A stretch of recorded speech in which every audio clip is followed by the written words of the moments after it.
Hey guys, it's Maddie, and today we are back with a brand new episode of Trucks of War. Continuing on after our Trucks of the Gulf War Desert Storm video, today we are talking all about the trucks of the Afghan and Iraqi War. But before we get started, this video was made possible by our online Chrome shop, jaxchromeshop.com. Be sure to stop by the site and sweep through our selection of sales, including 10% off bumpers, visors, exhaust, steering wheels, and so much more. And remember, folks, if your rig don't shine, you don't know jack.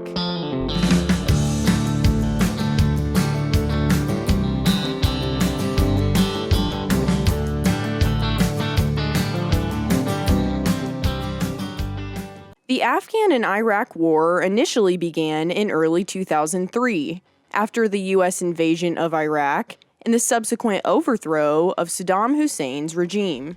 This attack was largely based on the assertion that Iraq supposedly possessed an active weapons of mass destruction program that posed a threat to the U.S. as well as other allies. Although ultimately Iraq admitted they did not possess such weaponry, the war waged on for well over 8 years and utilized a unique mix of military models ranging from the historic Humvee to the more recently released Mine-Resistant Ambush-Protected, or MRAP, light tactical trucks. Unfortunately, the Humvees were hit hard in Iraq and suffered heavy losses due to regular ambush attacks by Iraqi insurgents. These big rigs were built into bigger and badder reinvented gun trucks, similar to the ones seen way back in the Vietnam War. In Iraq, these improvised gun trucks were called redneck ironclads, as well as hillbilly armor, and much like the gunners used in Vietnam, each one of these trucks were 100% original. The most popularly used Humvee model M998 also made for the most typical gun truck base. The other primary platform for these gun trucks was the M939 5-ton truck, which was also used extensively in the Gulf War during Desert Storm. Another major model was the M1114, which featured fully armored factory-built add-ons and other advanced tactical abilities. Certainly more interesting gun trucks were also created, including the iconic mix-and-match model constructed on the chassis of an M809 automobile built with the body of a tracked M113 truck.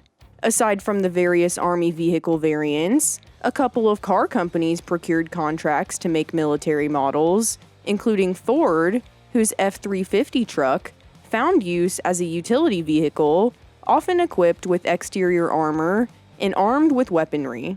The improved and up-armored M1151 Humvee also proved a popular pick amongst other 5-ton gun trucks, up until the introduction of the innovative Mine-Resistant Ambush-Protected, or MRAP vehicles. These MRAPs were introduced in response to the increased threat of IEDs during the war with Iraq, and replaced most gun trucks toward the end of 2008, as they were designed exclusively to withstand a wide variety of explosive attacks and ambushes. One of the first MRAP models to make its debut in the military was the M1117 Guardian, which was an armored security vehicle based on the classic Cadillac Gauge Commando V100 series of armored cars of the Vietnam War. Among the most popular MRAP models were the Navstar International Max Pro, the Force Protection Cougar, as well as multiple mine-resistant utility vehicles built by Bay Systems. In addition to the all-new MRAPs being adopted, many heavy equipment transport models, like the M915 tractor, also arrived around the same time. Aside from the almighty M915 heavy truck, other big bad transport trucks, like the 8-wheel M1070 models, were made, mainly by the Oshkosh Truck Manufacturing Corporation. These trucks and their M1000 semi-trailers were quickly converted to gun trucks too, among other improvised gun trucks, including upgraded tipper trucks. Other 8-wheeled war trucks, called Heavy Expanded Mobility Tactical Trucks, or HEMTTs, were also often converted into armored gun trucks. Although these gun trucks were giant indeed, they weren't the biggest gun trucks to grace the likes of the Iraqi War.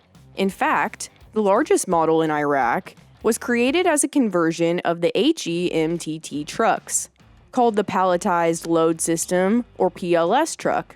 These PLS trucks possessed a pallet platform and 2 additional wheels, which often carried a small crew of soldiers loaded with machine guns and grenade launchers. Speaking of the biggest rigs used in Iraq, one of the largest armored recovery vehicles, the M88 recovery vehicle, more specifically the most modern M88A2 model, was used extensively throughout the entirety of the conflict. Based on the exceedingly popular previously produced Patton tanks, these M88 trucks took on the primary role of repairing or replacing damaged parts on vehicles while under fire, as well as providing relief and recovery for vehicles that had become bogged down or ruined completely. The Stryker family of vehicles fills a specific role in the military as an extra special 8-wheeler that is neither heavy nor light, capable of altering the pressure in all 8 tires in order to suit all types of terrain. First introduced in Iraq in October of 2003, these Strykers saw huge success following their debut and were known for their seamless ability to fill the growing high mobility gap between main battle tanks and armored personnel carriers.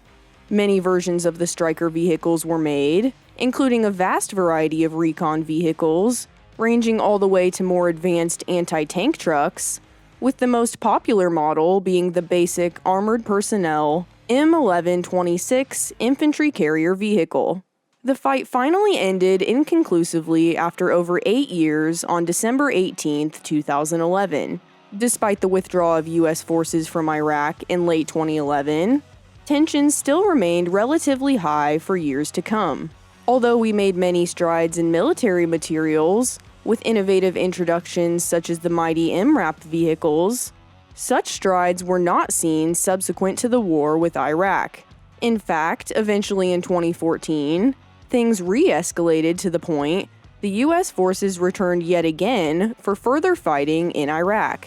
Not only was the war itself rather messy, the mess regarding military models and their return to the States also caused a slew of issues.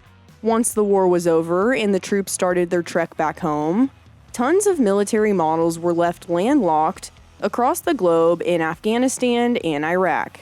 With each truck costing as much as $100,000 to transport, and many damaged beyond repair if not completely destroyed, the only options were to continue to transport tons of trucks characterized as uneconomical to repair or return back to the States, or allow our hard-earned military equipment to enter into the hands of our enemies.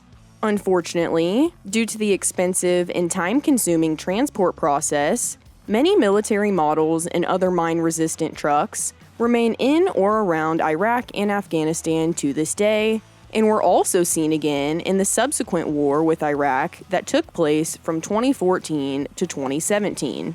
Luckily, our military and many other companies under contract to create more tactical truck models continue to launch the next level of new wartime workhorses. Thank you all so much for watching our brand new Trucks of the Afghan and Iraqi War video. Before you leave, make sure you like the video, check out the other videos on our channel, and subscribe. We have finally reached our goal of 25K subscribers, so thank you all so much for your support for the show. Next stop, 50K. If you have any questions, comments, concerns, or anything else you'd like to talk to us about, please be sure to tune in to our live podcast, The Chrome Corner, Wednesdays at 12 p.m. noon Eastern Standard Time, and discuss all things Chrome with our host, Dave Coleman. If you'd like to stay up to date with the new projects we have coming, please follow us at Jack's Chrome Show on Facebook, Twitter, and Instagram. Be sure to buy your big rig the best chrome for your home with some sweet stainless sales on our website at jackschromeshop.com. Thanks for watching. We'll see you next week, and remember folks, if your rig don't shine, you don't know Jack.